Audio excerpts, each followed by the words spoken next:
తూర్పుగోదావరి జిల్లా ఏపీడబ్ల్యూజేఎఫ్ అధ్యక్షుడిగా వెలుకూరి రవికుమార్, ఏపీ బీజేఏ జిల్లా అధ్యక్షుడిగా సిహెచ్ వెంకట్ ఏకగ్రీవంగా ఎన్నికయ్యారు. రాజమహేంద్రవరం జాంపేట సమీపంలో పోలీస్ కన్వెన్షన్ హాల్లో ఏపీడబ్ల్యూజేఎఫ్, ఏపీ బీజేఏ జిల్లా మహాసభ గురువారం జరిగింది. ఈ సందర్భంగా ప్రజాశక్తి సబ్ ఎడిటర్ రాంబాబు అధ్యక్షతన ఏర్పాటు చేసిన సభలో ముఖ్య అతిథిగా ఎమ్మెల్యే ఆదిరెడ్డి శ్రీనివాస్ పాల్గొని జ్యోతి ప్రజ్వలన చేసి ప్రారంభించారు. జర్నలిస్టుల సమస్యల పరిష్కారానికి కృషి చేస్తానని ఎమ్మెల్యే హామీ ఇచ్చారు. అనంతరం ఏపీడబ్ల్యూజేఎఫ్ రాష్ట్ర అధ్యక్షుడు ఎస్ వెంకట్రావు, కార్యదర్శి G Anjaneyulu, working journalist editor Akula Amarayya, ఉపాధ్యక్షుడు వాతడ నవీన్ రాజ్ ఆధ్వర్యంలో ఏపీడబ్ల్యూజేఎఫ్ జిల్లా అధ్యక్షుడు రవికుమార్, కార్యదర్శి పోతుల వెంకటేష్, కార్యవర్గ సభ్యులను ఏకగ్రీవంగా సభ్యుల తీర్మానంతో నియమించారు. ఇదే విధంగా ఏపీ బీజేఏ జిల్లా అధ్యక్షుడిగా 99 టీవీ జిల్లా స్టాఫ్ రిపోర్టర్ సిహెచ్ వెంకట్, ఉపాధ్యక్షులుగా K Sivaramakrishna, Rajanagaram Raju news Ramaraju big TV, Chantibabu CVR, కార్యదర్శిగా జె సత్యబాబు 10 టీవీ, కార్యనిర్వహణ కార్యదర్శి ఎస్ రాంబాబు ఓఎన్సి, సహాయ కార్యదర్శి ఎస్ పోసయ్య హెచ్ఎంటీవీ నియామకం జరిగింది.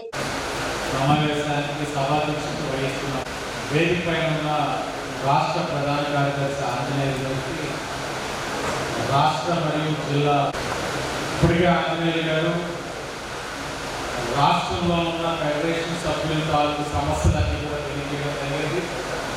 ఆ శాఖ మార్చులైన పార్థసారథి గారి దృష్టిలో ఉండడం కూడా జరిగింది.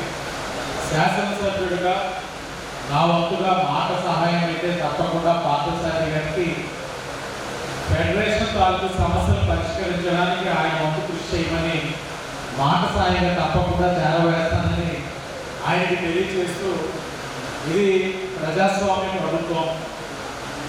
గతంలో ఫెడరేషన్ సభ్యులు వారి తాలూకు సమస్యలు చెప్పడానికి ముఖ్యమంత్రి గారికి, గతంలో ముఖ్యమంత్రి గారికి ప్రయత్నం చేయగా జరిగిందో లేదో తెలియదు, కానీ మా ముఖ్యమంత్రి గారు అయితే అనునిత్యం మీడియా సాక్షిగా కనబడతారు కాబట్టి అది ఆయనకి చేరవేయడానికి అనేకమైన పరిస్థితులు మీకు ఎదురవుతాయి కాబట్టి తప్పకుండా ఆయన వెంటారని సంపూర్ణమైన విశ్వాసం నాలో ఉంది. ఈ తూర్పుగోదావరి జిల్లా పరంగా మరి ముఖ్యంగా నా నియోజకవర్గంలో మీడియా సభ్యుల్ని నా కుటుంబ సభ్యుల కింద భావిస్తూ ఉంటాను. హత్య రాజకీయాలనేది ఈ జిల్లాలో అయితే మాత్రం దాడులు జరిగే పరిస్థితులు కూడా ఉండవని సంపూర్ణంగా నమ్మే వ్యక్తులు నేను ఉన్నాను. ఎందుకంటే మీడియా వారు ప్రశ్నిస్తారు, ప్రజలకు తెలియజేస్తారు, మా అందరితో మంచి సత్సంబంధాలు ఉన్న వ్యక్తులుగా పిలుస్తారు.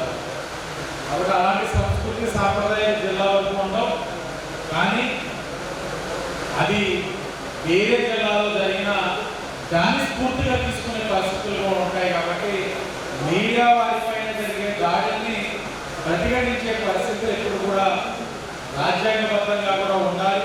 అవన్నీ కూడా చేయడానికి ప్రభుత్వం కృషి చేయాలి. అది కృషి చేసే ప్రక్రియలో క్రమంలో నా వంతుగా నేను కృషి కూడా చేస్తానని కూడా మీ అందరికీ కూడా తెలియజేసుకుంటూ, మీడియా పరంగా ప్రభుత్వాలే చేయాల్సిన అవసరం లేదు.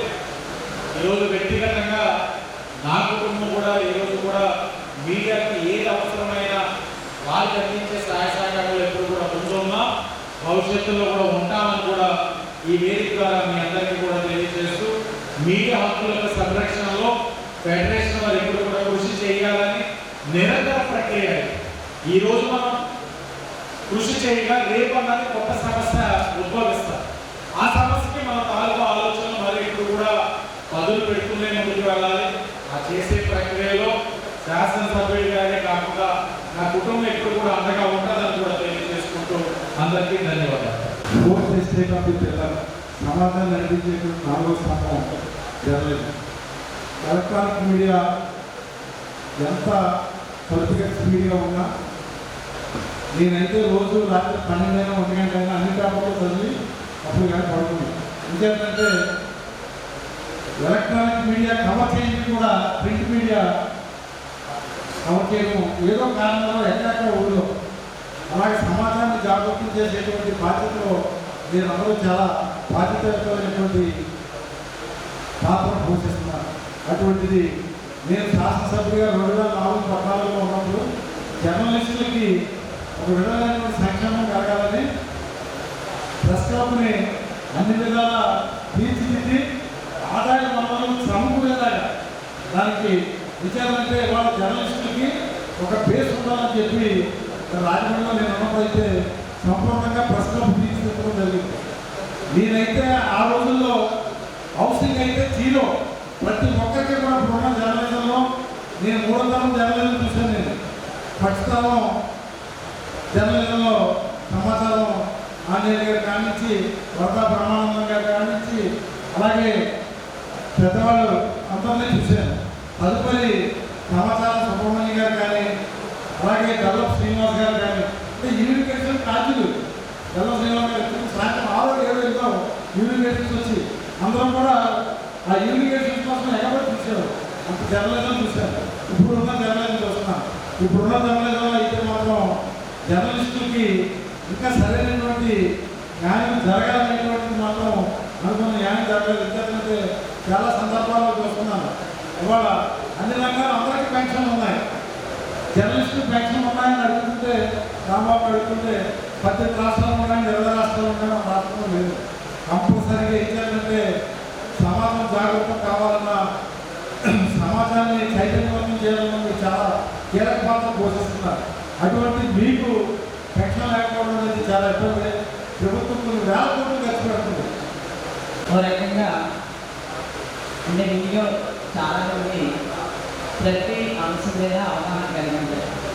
మీ ముందు మాట్లాడాలంటే కొంచెం పిల్లలకి కుట్టిగా చేసుకుంటే ఉంటుంది. నేను మాట్లాడుతున్నాను, మీరు ఒక అవకాశం ఇచ్చారు కాబట్టి 2 నిమిషాలు సద్వినియోగంగా మన సమాజంలో అన్ని వ్యవస్థల కంటే కూడా ముఖ్యమైనటువంటి వ్యవస్థ ఈ పత్రికా వ్యవస్థ, జర్నలిస్టుల పాత్ర.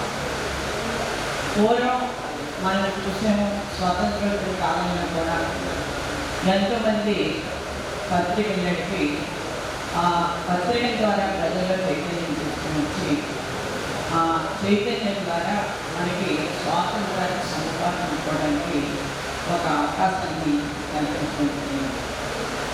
అందుకే మన పత్రికలు ఎప్పుడు కూడా కోర్టు చేసేకుండా పెట్టుకోవడం జరుగుతూ ఉంటుంది.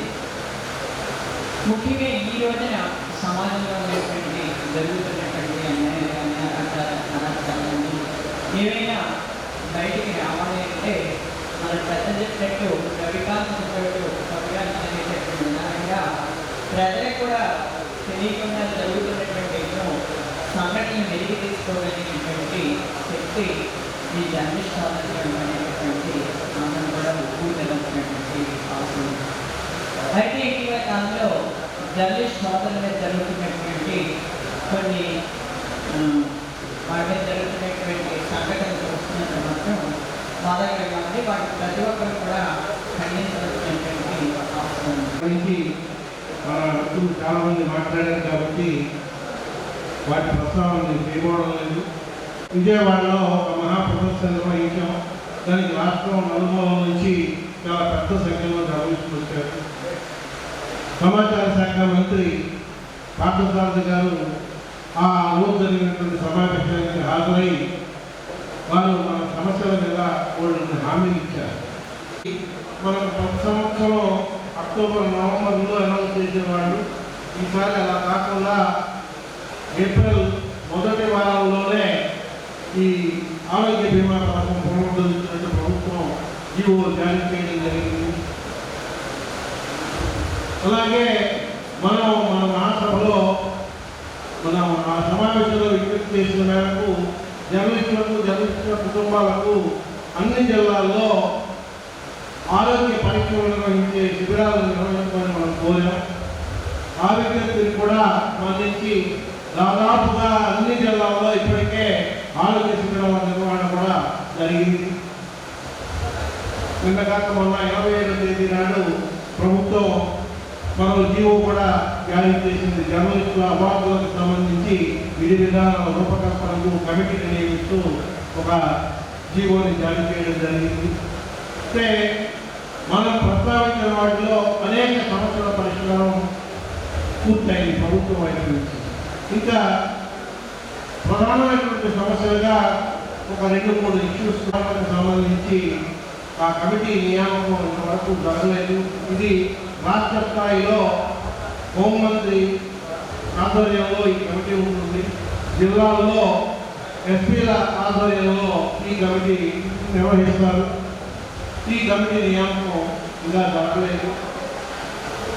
స్వీకరించి ప్రజలకు తెలియాలి, పోలీస్ తెలియాలి, రెవెన్యూ వ్యవస్థ తెలియాలని మీరు పడే తాపత్రయం నిజంగా మేమందరం కూడా రాజకీయ నాయకులుగా అవ్వచ్చు, లేదంటే ప్రజా సంఘాల తరఫున అవ్వచ్చు, ఖచ్చితంగా అది హర్షించదగ్గ విషయం. మీ అందరినీ కూడా అభినందించాల్సిన విషయం.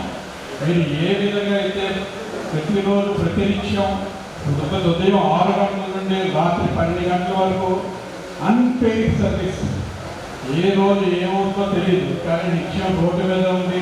ప్రజాక్షేత్రంలో మీ యొక్క సర్వీస్ ఏ విధంగా అయితే ప్రజలకు అందిస్తూ ఉన్నారో అదే విధంగా కొనసాగించాలని కోరుకుంటూ రాజమండ్రిలో ఈ సమావేశం ఏర్పాటు చేసినందుకు అందరికీ కూడా పెద్దలు, రాష్ట్ర పెద్దలందరికీ కూడా మా యొక్క ధన్యవాదాలు తెలుపుకుంటూ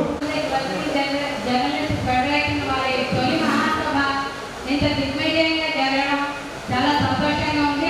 ఆ దిగ్విజయవంతమైన సభలో మేము పాల్గొనడం మా అదృష్టంగా భావిస్తూ ఇక్కడికి మమ్మల్ని ఆహ్వానించిన వారికి న్యాయవాదుల పాత్ర ఎంతవరకు ముఖ్యంగా ఉంటుందో అదేవిధంగా జర్నలిస్టుల పాత్ర కూడా అదేవిధంగా ఇద్దరు కూడా ప్రధాన పాత్ర పోషిస్తూ ఉంటారు. ఎందుకంటే 4వ ఎస్టేట్ జర్నలిజం అనేది, జ్యుడిషియరీ తర్వాత 4th ఎస్టేట్ జర్నలిజం అనేది. ఇందులో ఏంటంటే నిజాన్ని వెలికితీసే పరిస్థితిలో జర్నలిజం అనేది ఎప్పుడు కూడా తొలగి చూస్తూ ఉంటుంది. ఎందుకంటే నిజాన్ని నిర్భయంగా బయటకు పెట్టగలిగే ఒకే ఒక్క ఇంకా న్యాయవాదులైన ఎవరైతే కక్షిదారులు ఉంటారో వాళ్ళ వైపు పోరాడవలసి ఉంటుంది.